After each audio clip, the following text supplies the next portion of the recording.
is day 3 of VPR's piano rewiring project. I'm Cheryl Willoughby in the VPR performance studio with piano technician Allan Day. And we are looking at a very, very smelly pot of glue right here. This is an interesting process. What we are working on today, among other things, is putting the felts back inside the piano. They were removed when all of the piano pins were removed and the pin board was cleaned, and all of the bushings were replaced, and that work happened yesterday and the day before. So we're using the hot glue today to replace the felts. Now, Allan, what's special about this glue? What kind of glue is it? Well, this glue is made from actually hides, horse hides, I think. And what they do is they boil the hide down, and then it is dried out, and then it is pounded into flakes.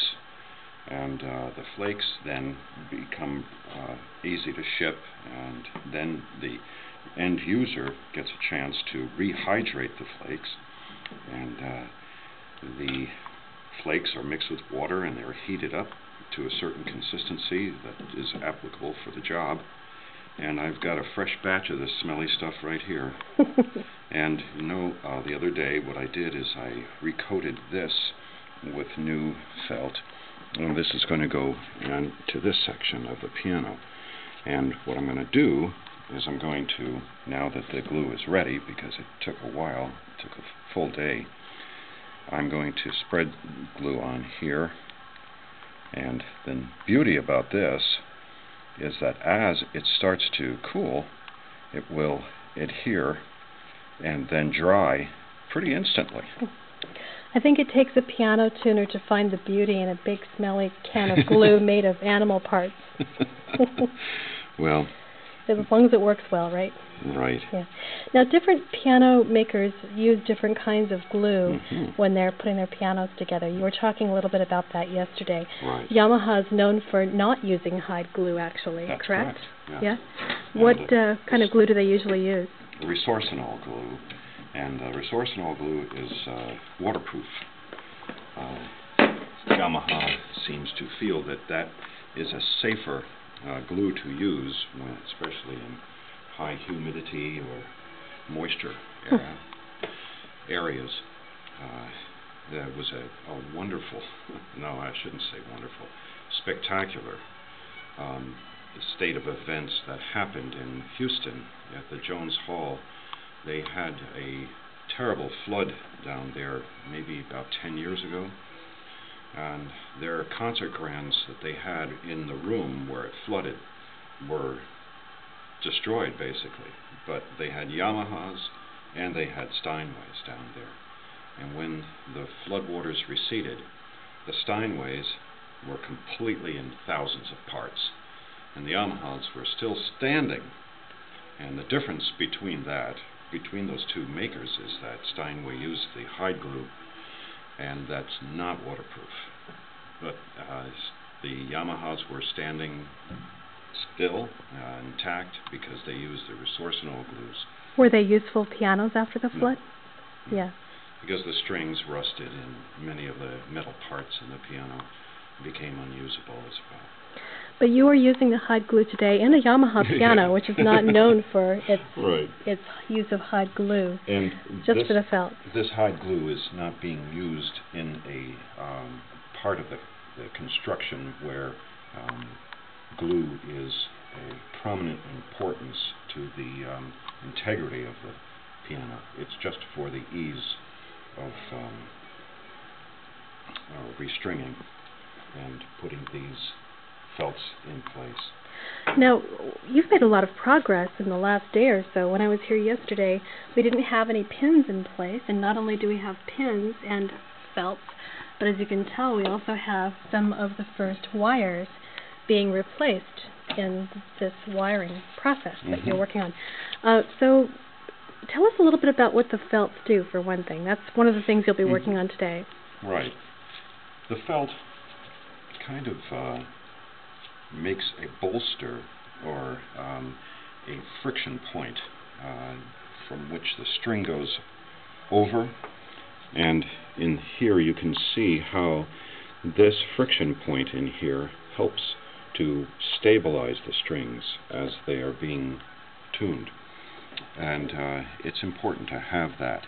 If you didn't have that in here, there would be too much of a sensitivity to every nuance that you made with turning the tuning pin. So this acts as a buffer. Now, there are different size gauge strings that I use, and I have markings down here exactly which gauges and numbers I'm using. And right now I'm using string number 17, gauge 17, which is very prominently used in piano scale design, especially in this section here. And as I go farther along into the treble, the strings get thinner and thinner, so the scale size goes down. So the thickest strings are on the bass end of the piano. That's right. Yeah, which That's we are the going thickest to leave gauge. till the last day that I'm here. Probably tomorrow I'll be working with Joe Getz. I've assigned him the tail end of the piano to help me with the bass strings. You are putting a wire on right now with the tuning pin. Right. And what I do is I put the wire into the hole that's drilled in the tuning pin, and then kind of with a very decisive movement, I put 3 coils around the tuning pin. Now this is going to be loud. Just set it into place, and then with a punch,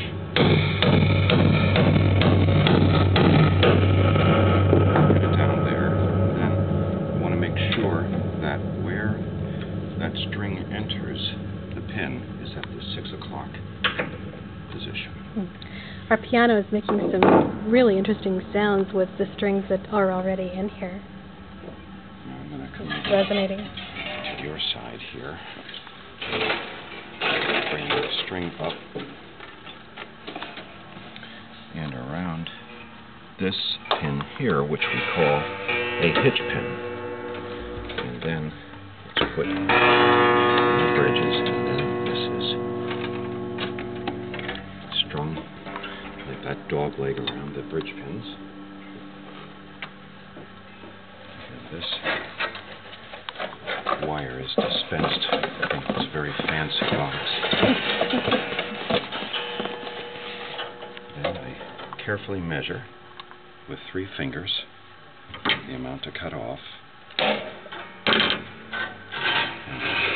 through something that's called, and depends on the technician. Some people call it agraphs, some people call it agraphs, but that's what this little brass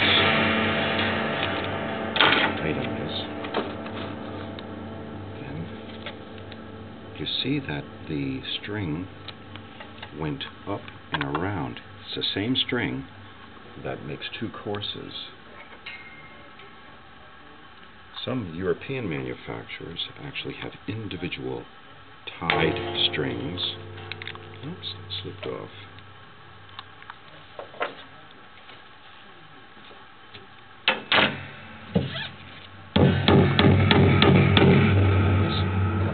You can hear the sound radiating.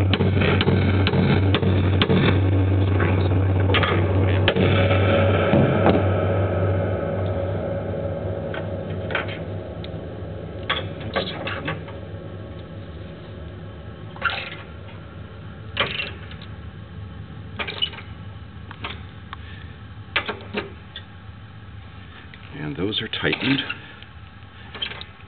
so that there's an equal amount of string in each tuning pin. So that's it. That's how you put a new string in a piano. What string did you just put in? The number 17, you mean what notes do What they note? correspond What to? note does it correspond to? I think we're right almost into the B flat, below middle C area. Ah, okay. Okay, so we're going to continue with this process until we have all of the strings in place, and we will continue to follow this rewiring project over the next day or so. Thanks, Allan. You're welcome.